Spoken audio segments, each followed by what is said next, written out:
ओम शांति। भगवत गीता श्लोक क्लास में आज का श्लोक नंबर है तीसरे अध्याय का 25वां श्लोक। अध्याय 3 श्लोक नंबर 25।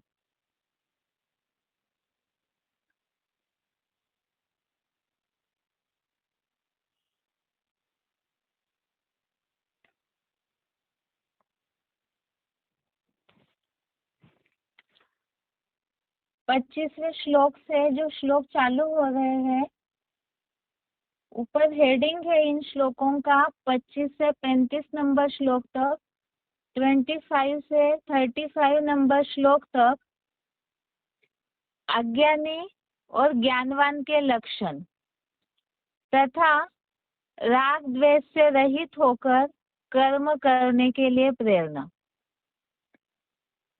श्लोकों में भगवत गीता जो है वो मानवीय जीवन के परिवर्तन का शास्त्र है।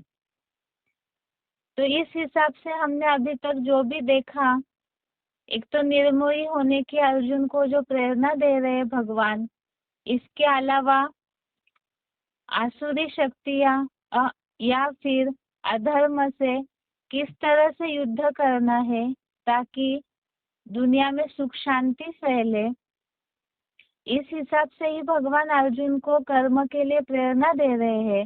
तो ये धर्म युद्ध और कर्म युद्ध किस तरह करना है, समय समय पर उसे भगवान अर्जुन को सिखा रहे हैं।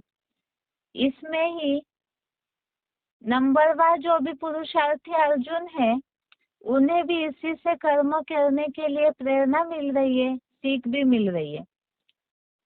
इन श्लोकों का जो हेडिंग है, एक तो अज्ञानियों के कर्मों के क्या लक्षण होंगे और ज्ञानवान जो है उनके कर्मों के क्या लक्षण होंगे, ये भी बताए हैं। और उसके साथ साथ जो ज्ञानी हैं उन्हें राग द्वेष रहित होकर कर्म करने के लिए प्रेरणा दी है। तो राग द्वेष रहित होकर, इसका मतलब क्या? ज्यादातर ऐसे होता है, राग अर्थात अटैचमेंट या तो लगाव, आसक्ति, और द्वेष अर्थात घृणा। इसे और साधारण शब्दों में हम समझेंगे, जैसे ज्ञानी आत्माएं जो है और अज्ञानी हो, सभी के ही संबंध संपर्क में ये समाज जुड़ा हुआ है। कई लोग रहते हैं जो कार्य के कारण या परिवार में जिन परिवारों से जुड़े हुए हैं, उनके चलते अनेक लोगों से संबंध संपर्क होता है। तो ऐसे समय में किस तरह से उनके साथ व्यवहार होना चाहिए, कर्म करने चाहिए, उसके बारे में भगवान ने अर्जुन को बताया है। जैसे कोई हमारे संबंध संपर्क में अच्छे लोग आते हैं, जिनसे हमारे संस्कार मिलते हैं या तो बातें मिलती है, तो उनके प्रति कहीं ना कहीं झुकाव हो जाता है। और जिनका स्वभाव अच्छा नहीं लगता, संस्कार मेल नहीं खाते हैं, तो उनके प्रति द्वेष की भावना, घृणा की भावना आने लगती है। लेकिन ये सब बातें देहभान में आती है। अज्ञानी लोग जिन्हें आत्मा परमात्मा का परिचय नहीं है, तो वो तो वैसा ही व्यवहार करेंगे, राग द्वेष वाला। लेकिन ज्ञानवान, ज्ञानी अर्थात समझदार, जिन्हें देह भान से रहित होकर कर्म कैसे करना है, आत्मा की समझ है, परमात्मा की समझ है, कर्म के थ्योरी की जिन्हें समझ है, तो वो ज्ञानवान को कैसे भी आत्माएं संबंध संपर्क में आने पर भी कैसे कर्म होने चाहिए, यही बातें इन श्लोकों में बताई है। इसके पहले भी हमने बहुत सी श्लोक देखे हैं। जो स्थिर बुद्धि वाले श्लोक आए, इसमें ये बात खास बताई, राग द्वेष विहीन जो रहते हैं वही स्थिर बुद्धि वाले हैं। अर्थात ना ही आसक्ति हो, ना ही घृणा हो। जहाँ आत्मिक स्थिति में पूरी तरह स्थित होकर, देहभान से रहित होकर कर्म करेंगे।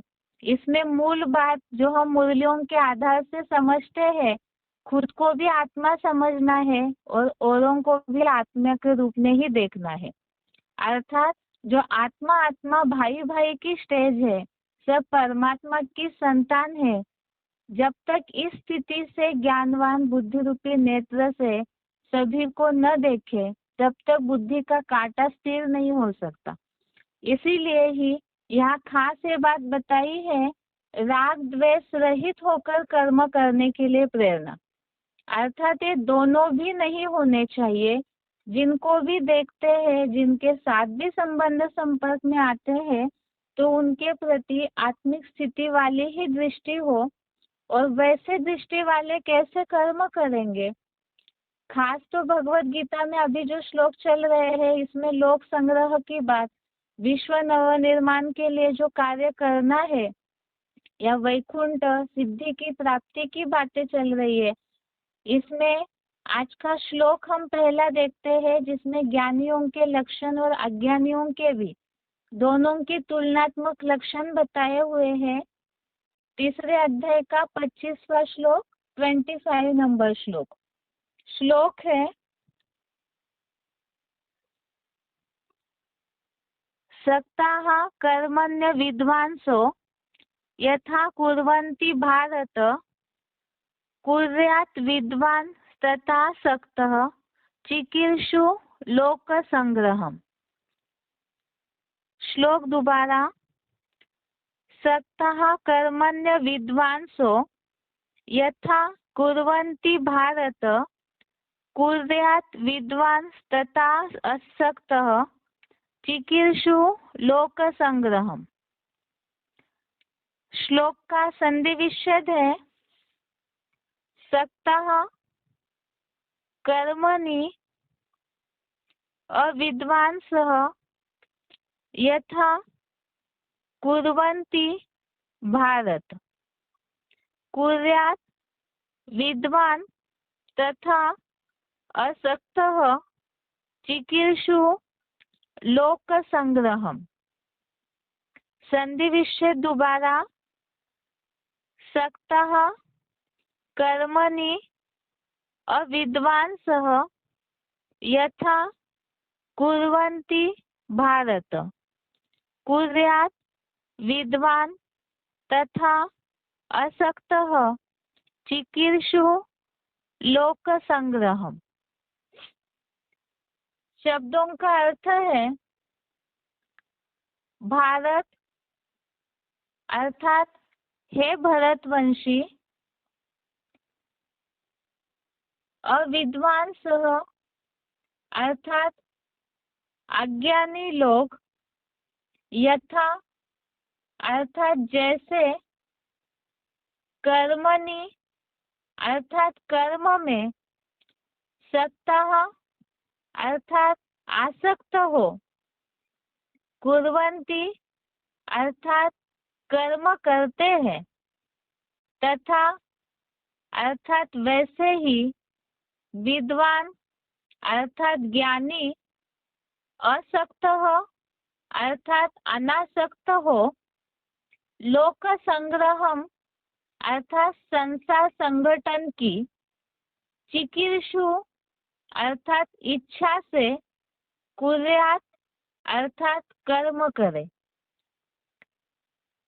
शब्दों का अर्थ दोबारा, भारत अर्थात हे भरतवंशी, अविद्वांसः अर्थात अज्ञानी लोग, यथा अर्थात जैसे, कर्मणि अर्थात कर्म में, सक्तः अर्थात आसक्त हो, कुर्वन्ति अर्थात कर्म करते हैं, तथा अर्थात वैसे ही, विद्वान अर्थात ज्ञानी, असक्त हो अर्थात अनासक्त हो, लोक संग्रहम अर्थात संसार संगठन की, चिकीर्षु अर्थात इच्छा से, कुर्यात अर्थात कर्म करे।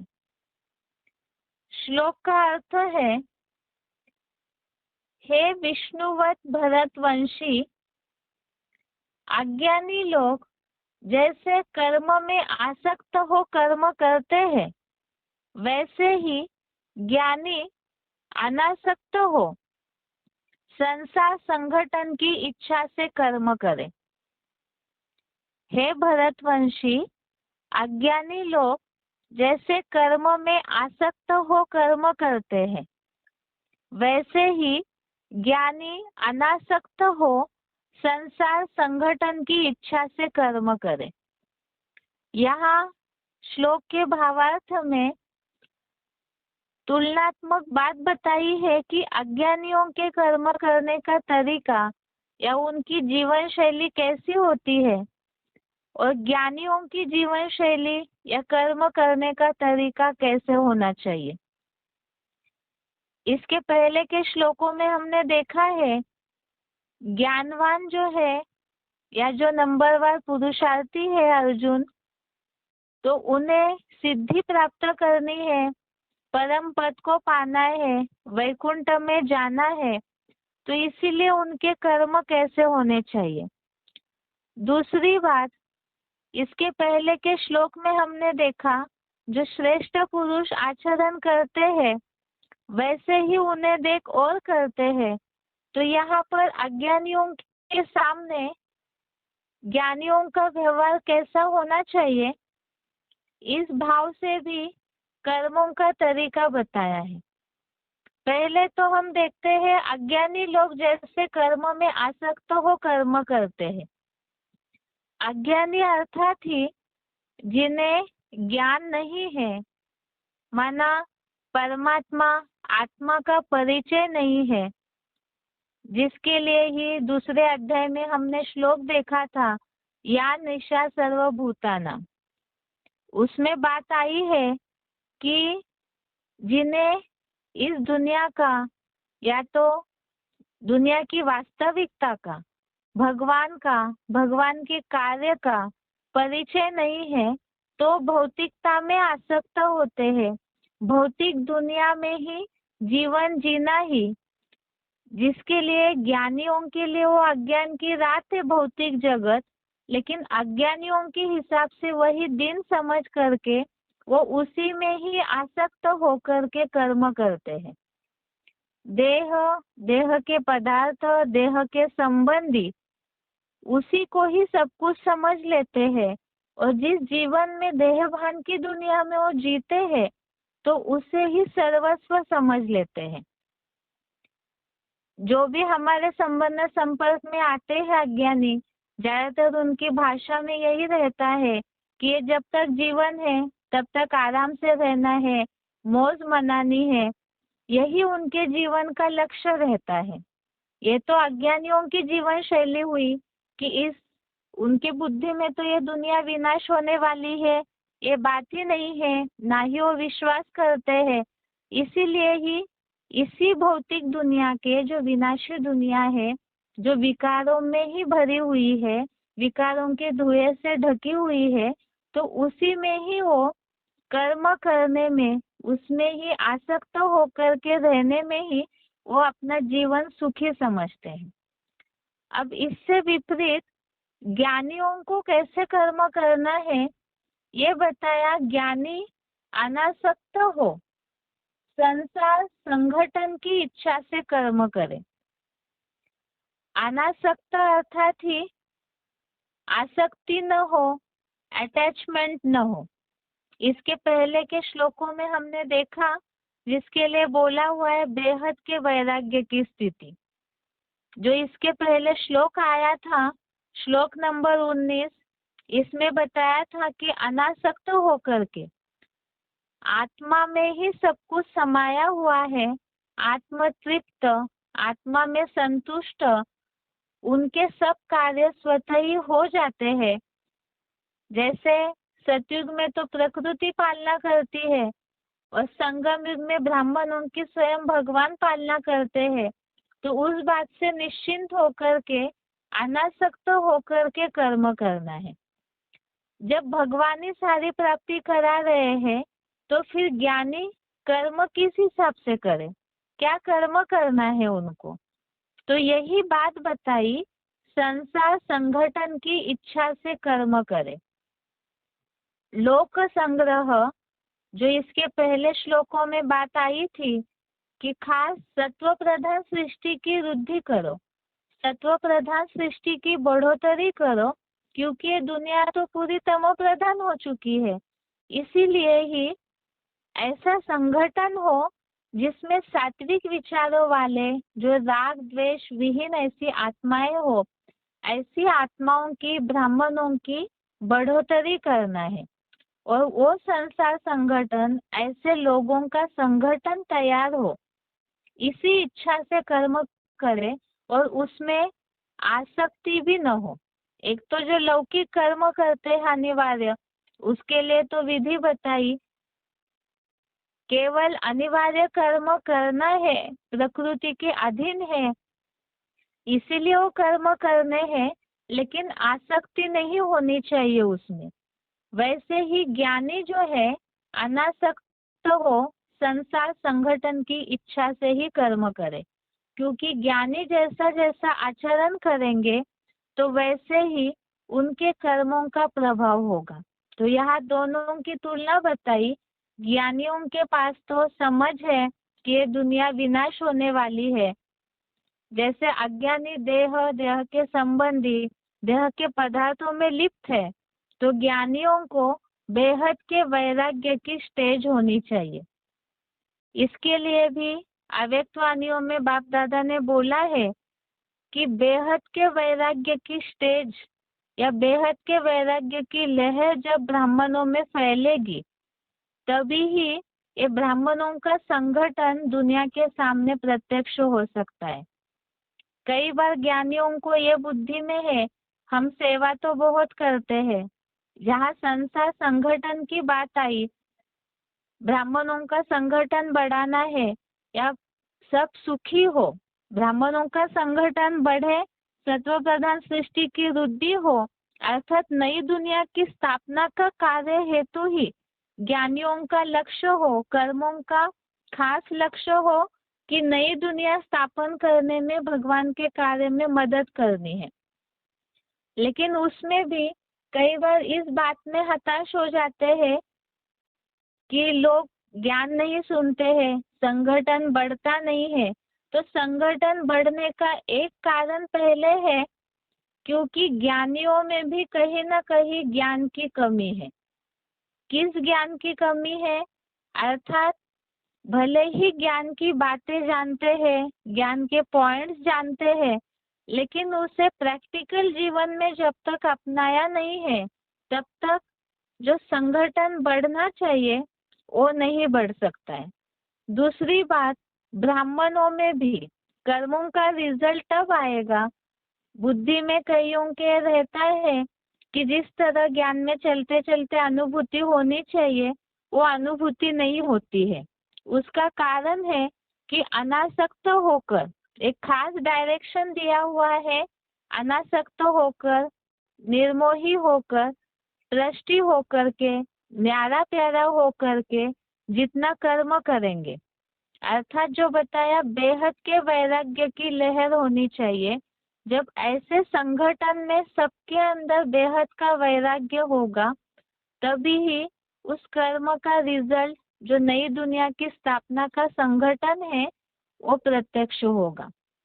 तो ब्राह्मणों के कर्मों का खास यही लक्ष्य होना चाहिए, एक तो अनासक्त हो, दूसरा संसार संगठन निर्माण करे, अर्थात लोक संग्रह, नई दुनिया का संगठन स्थापना हेतु, विश्व कल्याण हेतु ही कर्म करे। तो ऐसे जहाँ कर्म होंगे तो उसमें जो वाइब्रेशन आएंगे आत्मिक स्थिति के द्वारा, जब, क्योंकि अनासक्त होना माना ना देह के प्रति आसक्ति हो, जो शुरू में श्लोक देखा है हमने, यज्ञ कर्म करने के लिए दैहिक आसक्ति छोड़ना, और यहाँ फिर वही बात आई, ज्ञानी अनासक्त हो, संसार संगठन की इच्छा से कर्म करे। तो एक खास शर्त है गीता में भगवान ने बताई है अर्जुन को, डिटैच होना, राग द्वेष विहीन होना। अनासक्त में कई बार ये समझा जाता है कि अटैचमेंट हो, कहीं झुकाव हो, कोई एक तरफ ही स्नेह हो, तो उसे ही समझते हैं आसक्ति में गिना जाता है। लेकिन यहाँ पर द्वेष होना, किसी के प्रति घृणा होना, तो वो भी अव्यक्त वाणियों में बुद्धि का झुकाव ही बोला है। तो राग और द्वेष माना अटैचमेंट भी न हो, आसक्ति भी न हो और घृणा भी न हो, ये दोनों शब्दों का अस्तित्व ही न हो।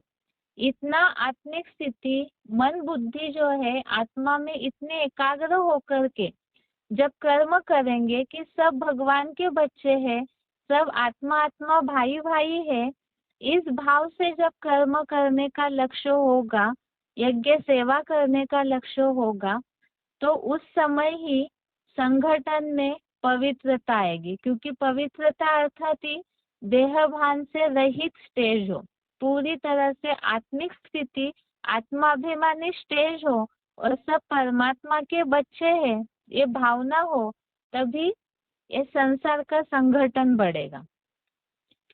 ये श्लोक का अर्थ है, इसका उच्चारण सुनते हैं, उसके साथ साथ ही ज्ञानियों और अज्ञानियों के कर्मों के लक्षण अव्यक्त वाणियों में बताए हैं, उसे देखते हैं।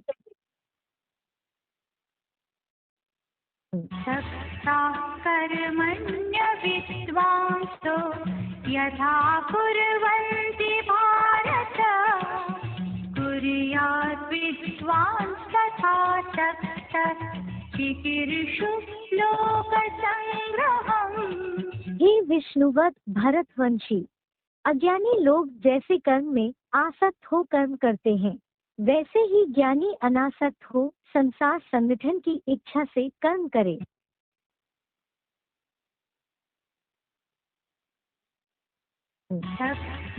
कर्मण्य विद्वांसो यथा कुर्वन्ति भारत कुर्यात् विद्वांस तथा सक्तः चिकीर्षु लोकसंग्रहम्। हे विष्णुवत भरतवंशी, अज्ञानी लोग जैसे कर्म में आसक्त हो कर्म करते हैं, वैसे ही ज्ञानी अनासक्त हो संसार संगठन की इच्छा से कर्म करे।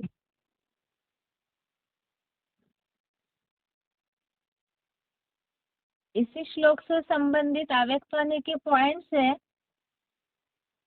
अव्यक्तवाणी की तारीख 3 नवंबर 92, अव्यक्तवाणी डेट 3 नवंबर 92।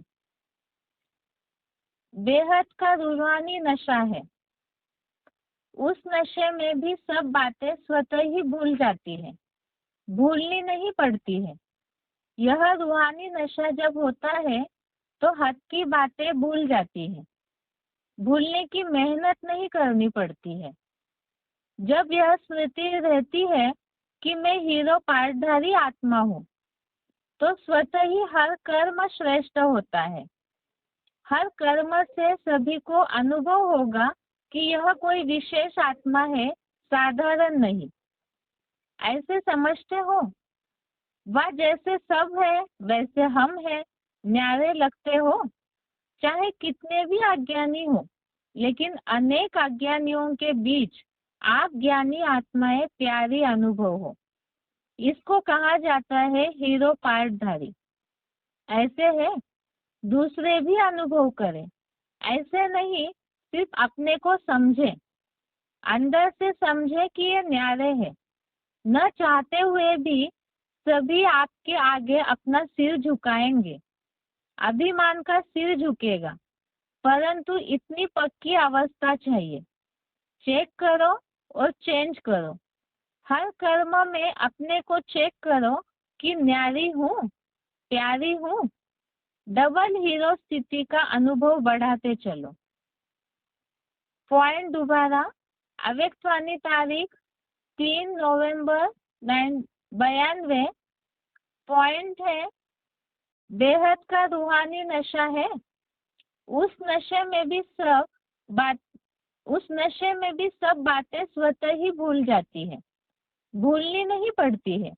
यह रूहानी नशा जब होता है तो हद की बातें भूल जाती है, भूलने की मेहनत नहीं करनी पड़ती है। जब यह स्मृति रहती है कि मैं हीरो पार्टधारी आत्मा हूँ, तो स्वतः ही हर कर्म श्रेष्ठ होता है। हर कर्म से सभी को अनुभव होगा कि यह कोई विशेष आत्मा है, साधारण नहीं। ऐसे समझते हो? वह जैसे सब है वैसे हम है, न्यारे लगते हो, चाहे कितने भी अज्ञानी हो। लेकिन अनेक अज्ञानियों के बीच आप ज्ञानी आत्माएं प्यारी अनुभव हो। इसको कहा जाता है हीरो पार्टधारी। ऐसे है, दूसरे भी अनुभव करें। ऐसे नहीं, सिर्फ अपने को समझे, अंदर से समझे कि ये न्यारे है। न चाहते हुए भी सभी आपके आगे अपना सिर झुकाएंगे, अभिमान का सिर झुकेगा। परंतु इतनी पक्की अवस्था चाहिए, चेक करो और चेंज करो। हर कर्म में अपने को चेक करो कि न्यारी हूँ, प्यारी हूँ। डबल हीरो स्थिति का अनुभव बढ़ाते चलो। इस पॉइंट में जैसे ज्ञानियों की खास निशानियां बताई है, बेहद का रूहानी नशा अर्थात आत्मिक स्थिति का नशा, जो ऊपर श्लोक में हमने देखा था 17-18 नंबर श्लोक में, आत्मा में संतुष्ट, आत्मा में तृप्त और आत्मा में ही प्रीति वाला। तो जिनकी आत्मिक स्थिति इतनी पराकाष्ठा की हो, ऊंची हो, तो उन्हें वो बेहद का नशा होगा। आत्मा के अलावा उन्हें कुछ आत्मिक स्थिति जैसे बोला है नेचुरल हो जाए और संस्कार बन जाए कि आत्मिक स्थिति से मन बुद्धि इंद्रियों में कहीं भी नीचे ही ना आए। तो ऐसे बेहद का रूहानी नशा, एक दो हफ्ता पहले के संगठन की मुरली में जिसे शिव बाबा ने बोला है कापारी नशा, जो एकदम ऊपर चढ़ा हुआ हो, तो ऐसा बेहद का रूहानी नशा जिन्हें होगा वो ज्ञानी आत्माएं अनासक्त होंगे। अनासक्त यहाँ अव्यक्तवाणी में शब्द आया है न्यारे और प्यारे। इतने डिटैच होंगे, न्यारे होंगे, तो दूसरों को भी ऐसा अनुभव होगा। जैसे हमारे संबंध संपर्क में अज्ञानी आत्माएं आती है, तो उनका चाल चलन व्यवहार पूरी तरह से दुनिया में ही वो रचे पचे होते हैं, अनुभव होता है हमें। तो इसी तरह अज्ञानियों को भी हमारे वाइब्रेशन से, हमारी चलन से ये अनुभव हो कि ये ज्ञानी आत्माएं हैं। अव्यक्तवाणियों में ये बात बोली है कि हम परिवर्तन हुए हैं, ये हम अपने मुंह से न बोले। हमारे संबंध संपर्क में जो आत्माएं आती है उन्हें स्वयं महसूस हो और उनके मुख से स्वतः निकले कि ये कुछ बदले हुए से नजर आते हैं, इनमें कुछ बहुत परिवर्तन नजर आता है। जब ऐसी स्थिति होती है तो ऐसे हीरो पार्टधारी जिनमें इतना न्यारापन भी है और प्यारापन अर्थात बैलेंस वाली स्थिति का पुरुषार्थ जिन्होंने किया है, ऐसे ज्ञानी आत्मा जो ज्ञान में ही, आत्मिक स्थिति के नशे में ही पूरे रचे पचे हैं, उसमें लीन हो चुके हैं, तो ऐसों से ही वो अनुभव होगा औरों को और अपने आप ही सिर झुकाएंगे, ये बताया। आगे का पॉइंट है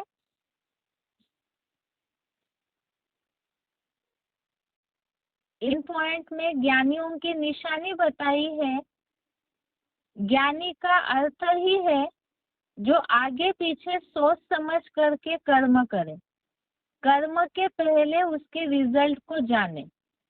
अव्यक्तवाणी तारीख 22/1/90, अव्यक्तवाणी डेट 22 जनवरी 90। पॉइंट दोबारा, ज्ञानी का अर्थ ही है जो आगे पीछे सोच समझ करके कर्म करे, कर्म के पहले उसकी रिजल्ट को जाने। दूसरा पॉइंट है अव्यक्तवाणी तारीख 22 नवंबर 72, अव्यक्तवाणी डेट 22 नवंबर 72। पॉइंट है ज्ञानी तो आत्मा का अर्थ ही है हर संस्कार, हर बोल ज्ञान सहित हो, कर्म भी ज्ञान स्वरूप हो, इसको ज्ञानी तो आत्मा कहा जाता है। पॉइंट दोबारा, अव्यक्तवाणी की तारीख 22 नवंबर 72।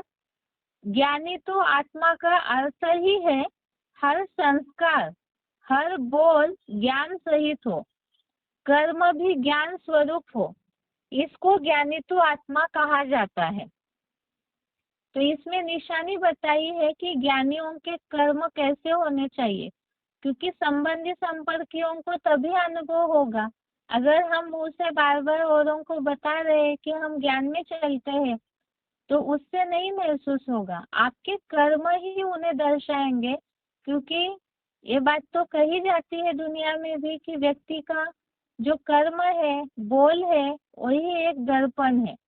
तो उसी से पता चलेगा, आपके संस्कार, आपके कर्म से, कि ये ज्ञानी तो आत्मा है। इसीलिए ज्ञानी अर्थात सोच समझकर कर्म करने वाले। अज्ञानियों की तरह ही ज्ञानियों के कर्मों में भी आसक्ति नजर आ रही है, बोल में भी बदलाव नहीं है। तो इसका मतलब ज्ञान का जो प्रभाव हमारे चलन में होना चाहिए वो नहीं है। न्यारेपन की अवस्था, बेहद के वैराग्यपन की लहर नजर नहीं आती है। तो जो श्लोक हमने देखा, श्रेष्ठ आत्माओं के कर्मों को और फॉलो करते हैं, तो जो प्रभाव पड़ना चाहिए वो प्रभाव नहीं पड़ेगा। आगे का पॉइंट है अव्यक्तवाणी की तारीख 16 फरवरी 88, अव्यक्तवाणी डेट 16 फरवरी 88। पॉइंट है, आजकल की दुनिया में कोई भी अज्ञानी आत्माएं थोड़ा भी दिमाग का काम करेगी तो कहेगी बहुत थक गए हैं, दिमाग के ऊपर काम का बहुत बोझ है। और आप सेवा करके आते हो तो क्या कहते हो, सेवा का मेवा खा के आए हैं। क्योंकि जितनी बड़ी से बड़ी सेवा के निमित्त बनते हो, उतना ही सेवा का प्रत्यक्ष फल बहुत बढ़िया और बड़ा मिलता है। तो यहाँ दो तुलना बताई है अज्ञानियों के कर्मों की निशानी। अज्ञानी आसक्त हो कर्म करते हैं। आसक्ति, अटैचमेंट, देहभान वाले कर्म अर्थात ही बंधन, और जहाँ बंधन है वहाँ बोझ अनुभव होगा, देहभान से थकावट अनुभव होती है। और ज्ञानी जो है वो हल्के रहेंगे हर कर्म के बाद, क्योंकि एक तो बेहद का रूहानी नशा, और दूसरा वो कर्मों में उनके आसक्ति नहीं होगी, न्यारे होकर कर्म करते हैं।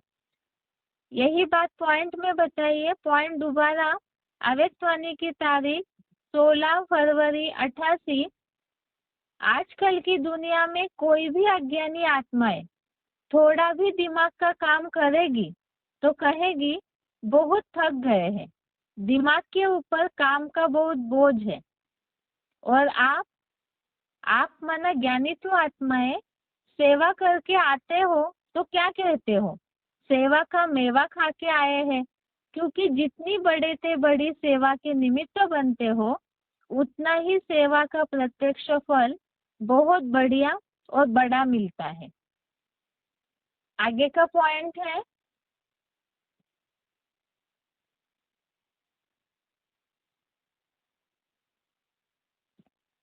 अव्यक्तवाणी की तारीख 4 नवंबर 87, अव्यक्तवाणी डेट 4 नवंबर 87। अज्ञानी लोग सारा जीवन रोते रहते तो अंत में और भी रोते हैं। यहाँ ब्राह्मण जीवन में सेवा में रहते तो सेवा अंत तक सेवा का साधन बन जाता है। फर्क है ना। पॉइंट दोबारा, अव्यक्तवाणी की तारीख 4 नवंबर 87।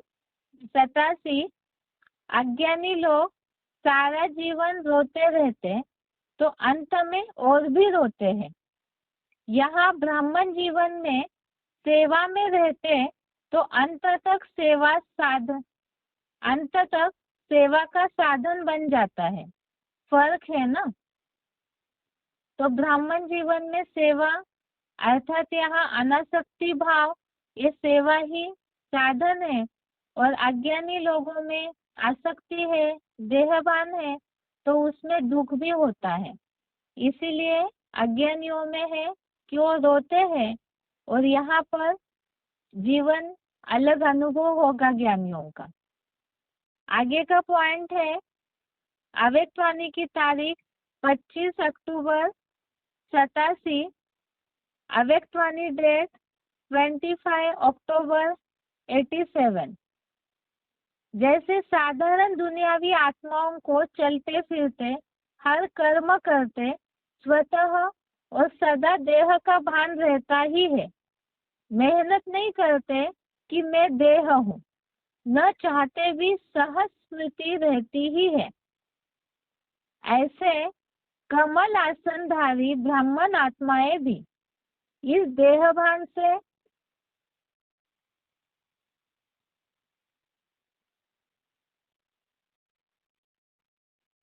ऐसे कमल आसनधारी ब्राह्मण आत्माएं भी इस देह भान से स्वतः ही ऐसे न्यारे रहे जैसे अज्ञानी आत्मा अभिमान से न्यारे है ही आत्मा अभिमानी शरीर का भान अपने तरफ आकर्षित न करे। जैसे ब्रह्मा बाप को देखा चलते फिरते फरिश्ता रूप व देवता रूप स्वतः स्मृति में रहा, ऐसे नेचुरल देही अभिमानी स्थिति सदा रहे। इसको कहते हैं देह भान से न्यारे। देह भान से न्यारा ही परमात्मा प्यारा बन जाता है। पॉइंट दोबारा, अव्यक्तवाणी तारीख 25 अक्टूबर 87।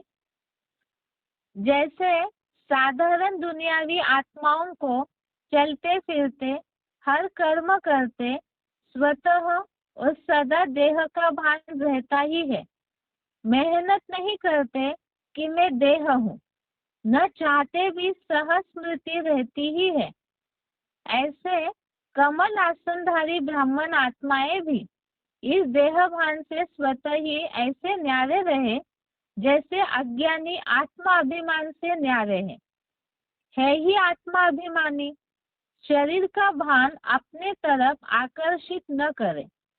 जैसे ब्रह्मा बाप को देखा चलते फिरते फरिश्ता रूप व देवता रूप स्वतः स्मृति में रहा, ऐसे नेचुरल देही अभिमानी स्थिति सदा रहे। इसको कहते हैं देह भान से न्यारे। देह भान से न्यारा ही परमात्मा प्यारा बन जाता है। यहाँ दोनों की तुलना बताई है। अज्ञानी जैसे देह के भान में ही सदैव रहते हैं, उनके वो नेचुरल संस्कार है देह भान में रहकर कर्म करना।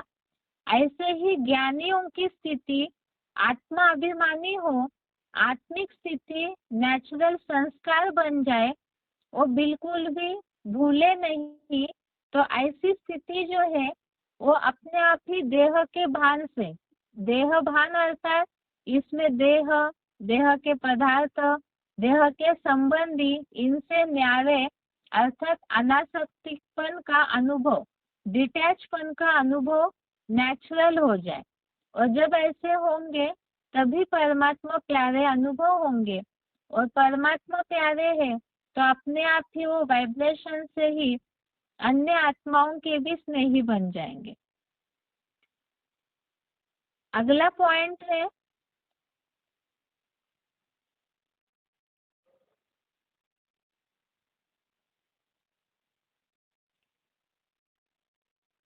अव्यक्तवाणी की तारीख 27 दिसंबर 87, अव्यक्तवाणी डेट 27 दिसंबर 87, पेज नंबर 212। जैसे अज्ञानी जीवन में अभी अभी देखो बहुत खुशी में नाच रहे हैं और अभी अभी उल्टे सोए हुए हैं, तो अलौकिक जीवन में ऐसी हलचल वाली स्थिति नहीं होती। परिस्थिति के आधार पर नहीं, लेकिन अपने वर्षे और वरदान के आधार पर व अपनी श्रेष्ठ स्थिति के आधार पर परिस्थिति को परिवर्तन करने वाला होगा। पॉइंट दोबारा, अव्यक्तवाणी तारीख 27 दिसंबर 87। जैसे अज्ञानी जीवन में अभी अभी देखो बहुत खुशी में नाच रहे हैं और अभी अभी उल्टे सोए हुए हैं, तो अलौकिक जीवन में ऐसी हलचल वाली स्थिति नहीं होती। परिस्थिति के आधार पर नहीं, लेकिन अपने वर्षे और वरदान के आधार पर व अपनी श्रेष्ठ स्थिति के आधार पर परिस्थिति को परिवर्तन करने वाला होगा। तो अज्ञानियों की जो ऐसी ऊपर नीचे स्थिति होती है, उसका कारण है आसक्ति। देहभान में रहकर कर्म करते हैं, तो उसके कारण वो स्थूल भौतिक चीजों से आनंद लेते हैं। इसीलिए जैसे ही उनके साधन हट जाते हैं, भौतिक साधन, देहभान वाले साधन हट जाते हैं, तो वैसे ही यह उल्टे सोए हुए हैं। ये शब्द अर्थात ही दुखी होना, नाराज होना और खुशी में नाचना, तो ये दोनों का अंतर बताया कि अज्ञानियों की तो स्थिति ऊपर नीचे होती है, क्योंकि वो साधनों के आधार पर, भौतिकता या देहभान, पांच तत्वों के आधार पर वो जीवन जीते हैं। और अलौकिक जीवन अर्थात ही आत्मिक स्थिति, देह ध्यान से न्यारे, तो उसमें ऐसी हलचल वाली स्थिति नहीं, एक रस अवस्था, क्योंकि आत्मा बिंदु है और उसमें जो स्थित होंगे तो वो कोई भी साधनों के अधीन नहीं होंगे, कोई भी प्रकार के बंधन में नहीं फंसेंगे, तो उनकी स्थिति एक रस होगी। और इसी के लिए बताया कि परिस्थिति को भी परिवर्तन करने वाले होंगे। वो अनासक्त है, ज्ञानी आत्माएं, तो उनके ऊपर इन सब बातों का प्रभाव नहीं पड़ना चाहिए। आगे का पॉइंट है अव्यक्तवाणी तारीख 3 अप्रैल 96, अव्यक्तवाणी डेट 3 अप्रैल 96। जो नॉलेजफुल है उसे कोई भी संस्कार, संबंध, पदार्थ वार नहीं कर सकता। जो नॉलेजफुल है उसे कोई भी संस्कार, संबंध, पदार्थ वार नहीं कर सकता। यहाँ वार नहीं कर सकता माना वो कहीं भी आसक्त नहीं होंगे, अटैच नहीं होंगे। कई संस्कारों के अधीन होते हैं तो वो भी बंधन है, संबंधों के अधीन होते हैं, संबंधों में उलझते हैं, अटकते हैं, या पदार्थों में बुद्धि अटक जाती है, तो सब बंधन होगा।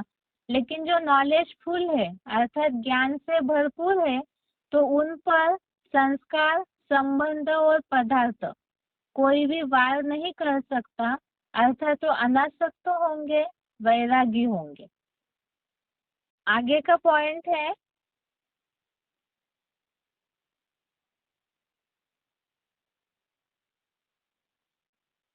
अव्यक्तवाणी तारीख 31/12/87, अव्यक्तवाणी डेट 31 दिसंबर 87, पेज नंबर 224।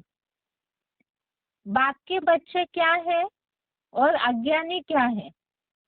आज की दुनिया में विकारी आत्माएं क्या बन गई है?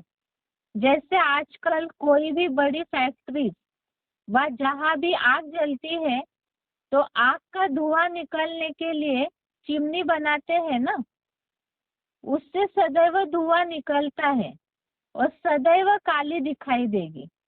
तो आज का मानव विकारी होने के कारण, किसी न किसी विकार के वश होने के कारण, संकल्प में, बोल में ईर्ष्या, घृणा या कोई ना कोई विकार का धुआं निकलता रहता है।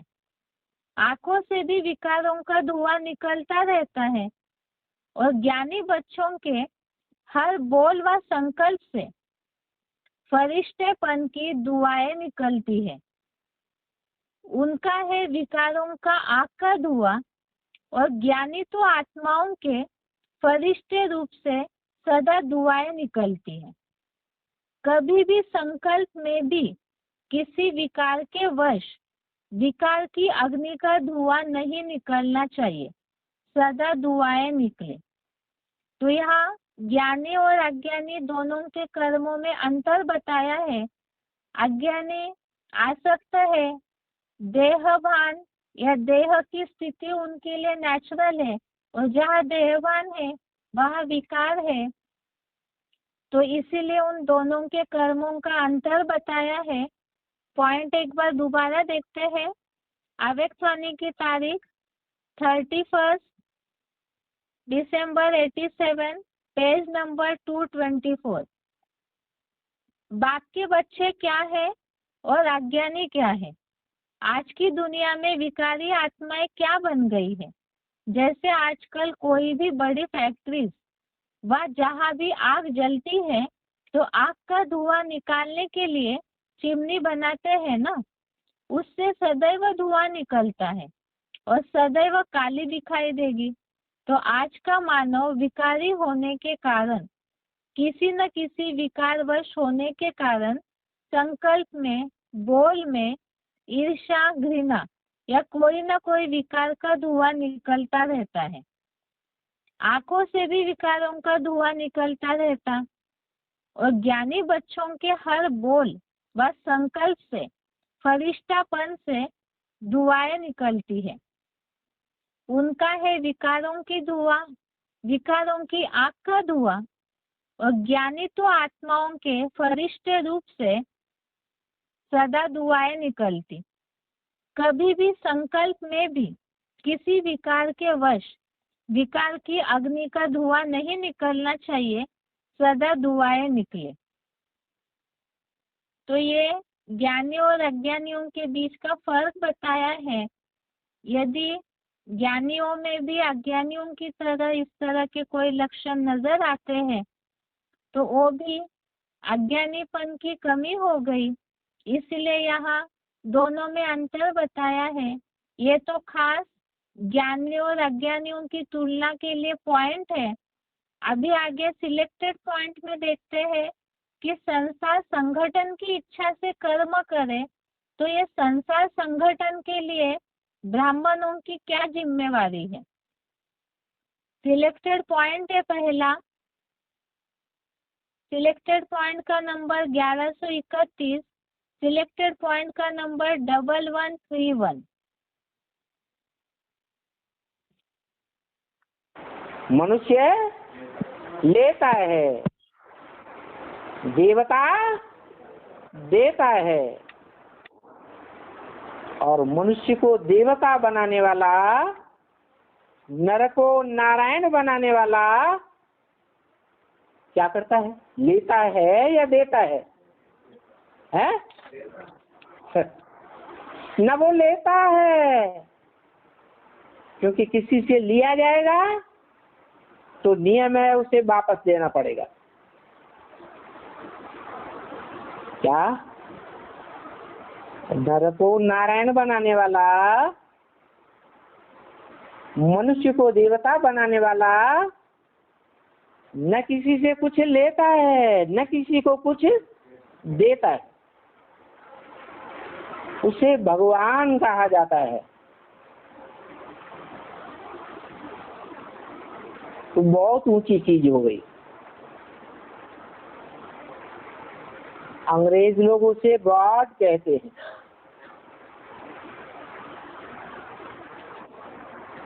मुसलमान उसे खुदा कहते हैं।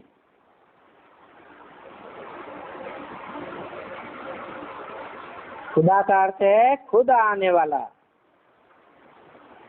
जो कभी भी बुलाने से नहीं आता, उसे निमंत्रण देने की दरकार नहीं है।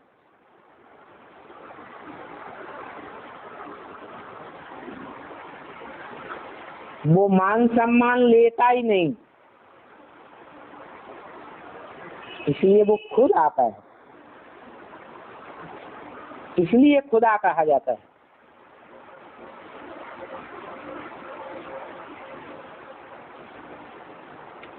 तो ऊंचे से ऊंचा भगवंत है।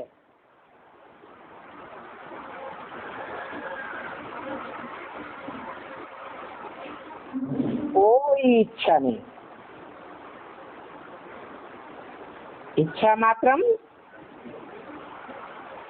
अविद्या। सिर्फ एक ही इच्छा है,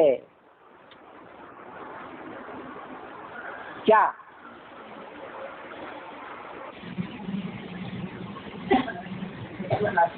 है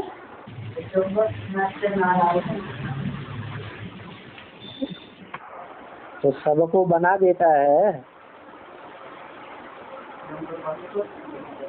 500-700 करोड़ को बनाता है। ये इच्छा भी नहीं उसकी।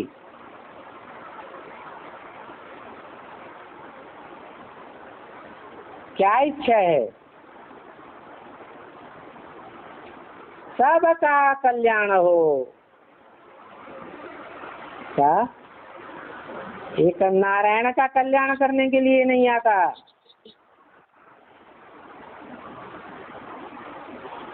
क्या करने के लिए आता है? सबका कल्याण हो।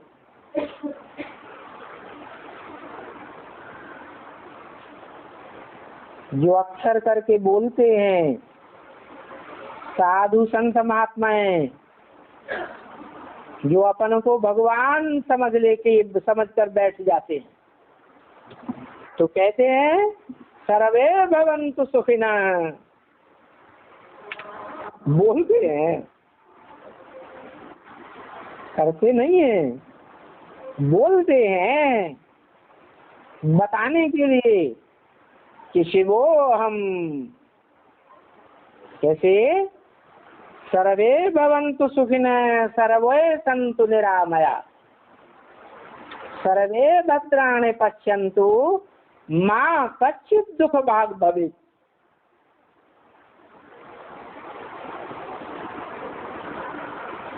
कैसी सुंदर भाषा है। लेकिन कथनी और करनी एक होनी चाहिए या अलग अलग होनी चाहिए? है ऐसी होनी चाहिए, एक होनी चाहिए। और वो ऊंचे से ऊंचा भगवान जिसकी वास्तव में एक इच्छा है, एक ही बलवती इच्छा, सब सुखी हो, सबका कल्याण हो, यही उसका काम है। इसलिए काम के आधार पर उसका नाम है शिव। शिव माने कल्याणकारी।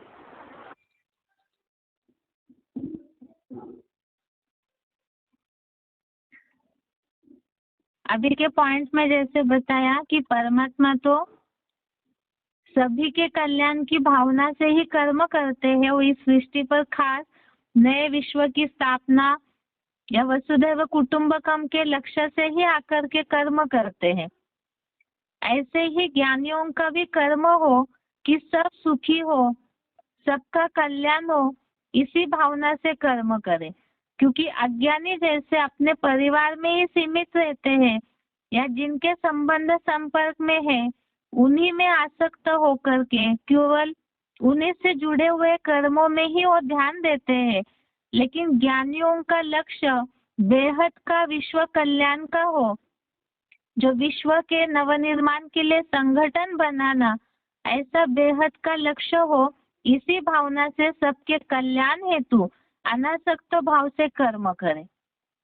आगे का पॉइंट है सिलेक्टेड पॉइंट का नंबर 761, सिलेक्टेड पॉइंट का नंबर 761।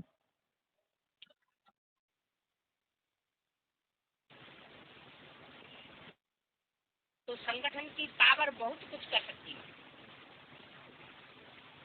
वृत्ति के आधार पर दूर बैठे भी हम बड़ी बड़ी भारी सेवा कर सकते हैं।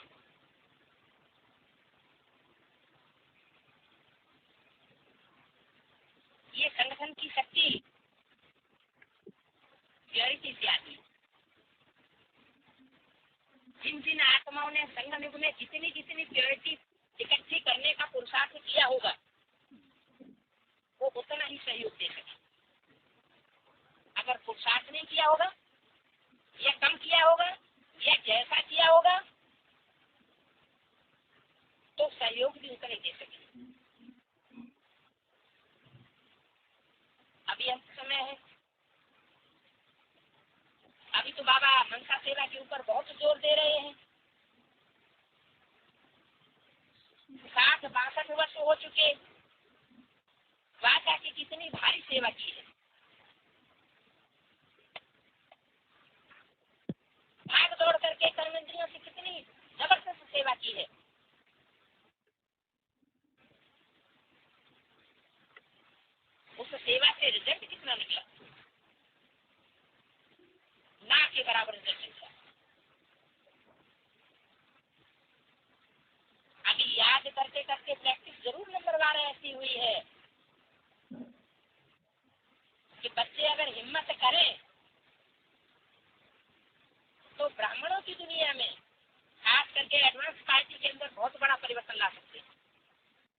इस पॉइंट में जैसे बताया, पवित्रता से ही संगठन बनता है। अर्थात संसार संगठन की इच्छा से कर्म करना है तो उसके लिए पवित्रता चाहिए।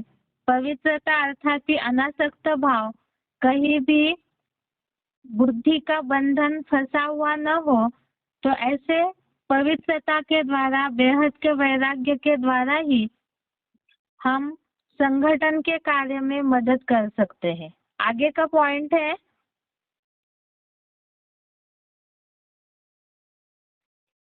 सिलेक्टेड पॉइंट का number 1595, selected point number 1595।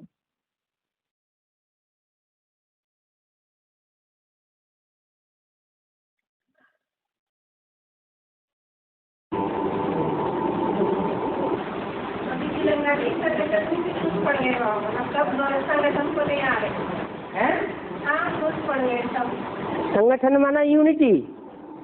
Unity काय से बनती है? प्योरिटी से। तो दिनों दिन प्योरिटी घटती जा रही है, बढ़ती जा रही है?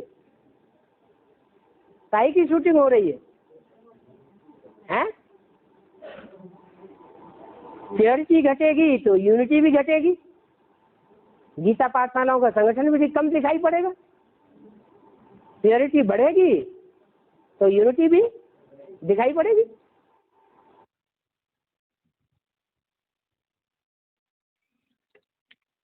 आगे का पॉइंट है,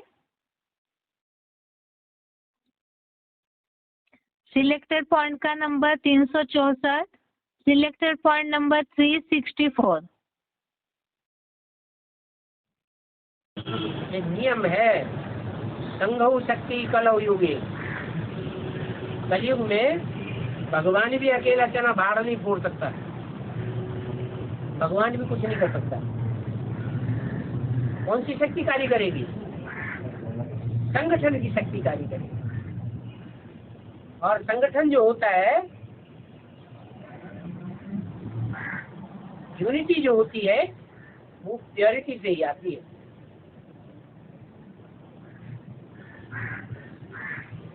प्योरिटी लाने के लिए वैराग्य बहुत जरूरी है। क्या? मन बुद्धि रूपी आत्मा जितनी देह और देह के संबंधियों और देह के पदार्थों में रागवान होती जाती है, रागी, लिम्फायमन, उतनी ज्यादा बिगड़ती है, पतित बनती है। और जितना मन बुद्धि रूपी आत्मा विराग, वैरागी बनेगी, विपरीत राग वाली, विपरीत इसलिए ही देह के संबंध, देह के पदार्थों से जितनी ही दूर रहेगी मन बुद्धि रूपी आत्मा, इतनी पवित्र बनेगी। अभी क्या हाल है? हम चाहते हैं हर समय बाबा की याद रहे, तो क्या होता है? बार बार प्रयत्न करते हैं बाबा की याद रहे, लेकिन रहती है? क्यों नहीं रहती? क्योंकि दुनिया का जो वाइब्रेशन है, वो संगठित वाइब्रेशन हमारे ऊपर पूरा असर कर रहा है। इसलिए वो वैराग की भावना जगेगी, दुनिया के चारों तरफ से थपेड़े लगेंगे, थू थू थू थू दुनिया करे, दुनिया की ग्लानि सहन करनी पड़े, तो दुनिया से वैराग आएगा कि राग आएगा? है? दुनिया से वैराग आ जाएगा।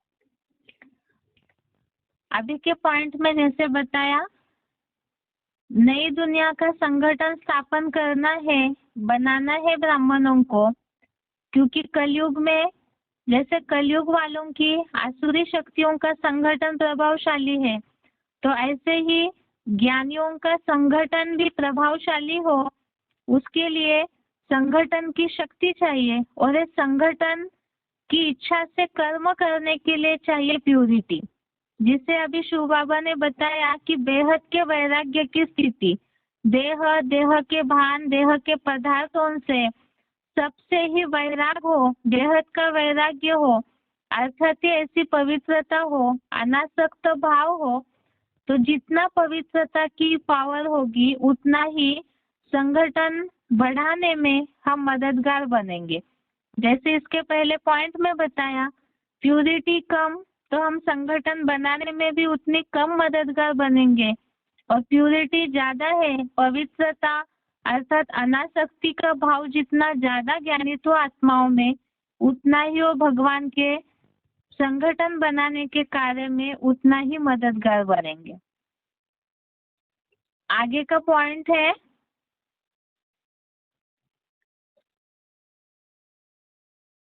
सिलेक्टेड पॉइंट का नंबर 438, सिलेक्टेड पॉइंट नंबर 438।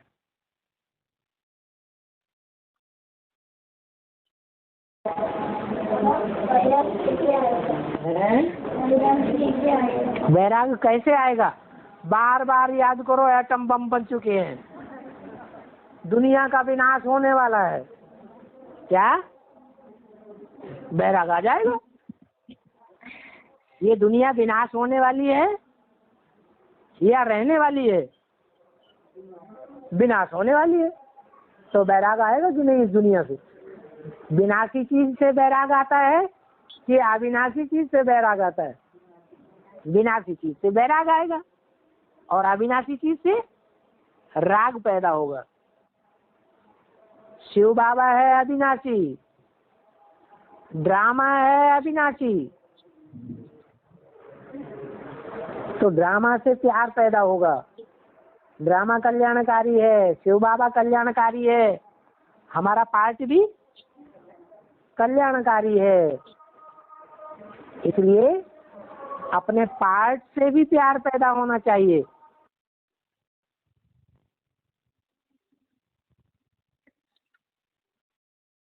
आदि के पॉइंट में जैसे बताया बेहद के वैराग्य की बात, पहले तो आज के श्लोक में है संसार संगठन की इच्छा से कर्म करें, अर्थात सब सुखी हो, सारा विश्व ही सुखी शांतिमय रहे, इस भाव से संगठन जरूरी है नए विश्व का, और उस संगठन की इच्छा से कर्म करने के लिए जरूरी है वैराग्य। और वैराग्य कैसे आएगा? तो बताया ये दुनिया विनाश होने वाली है, इस बात का नॉलेज बुद्धि में हो, तो जितना ज्ञानी होंगे तो उतना ही सब बातों का ज्ञान में परिपक्वता होगी, नॉलेज फुल जिसे बोला है, तो उतना ही बेहद का वैराग्य होगा, और बेहद का वैराग्य अनासक्ति भाव पवित्रता जितनी ज्यादा उतना ही भगवान के कार्य में मददगार भी बनेंगे। और साथ साथ ही हमने आज के श्लोक में ज्ञानी और अज्ञानियों के बीच का फर्क देखा कि दोनों के कर्मों में लक्षण क्या होंगे। अज्ञानी देह भान में रह करके विकारों में आसक्त होकर कर्म करते हैं, और ज्ञानियों की खास निशानी बेहद का वैराग और पवित्रता वाले कर्म चलन में वाइब्रेशन में नजर आए। यह आज के श्लोक का अर्थ है। क्लास का टाइम पूरा हो रहा है, इसलिए बेसिक कोर्स कर लेंगे। आज के लिए यहाँ तक ही। ओम शांति।